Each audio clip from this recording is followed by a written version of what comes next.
बिट्टू आने वाली है गाइस।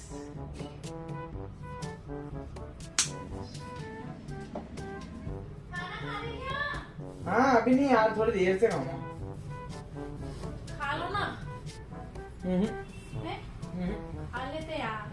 8 साढ़े 8 बजने आधी। नहीं ठीक बहुत आ रही यार।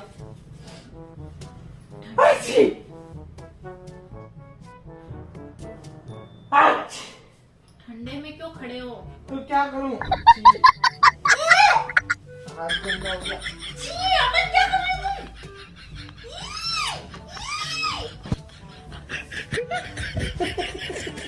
तुम? मैं क्या करूं? मैं तो छींक रही थी। ये तो मुझे सुनता है।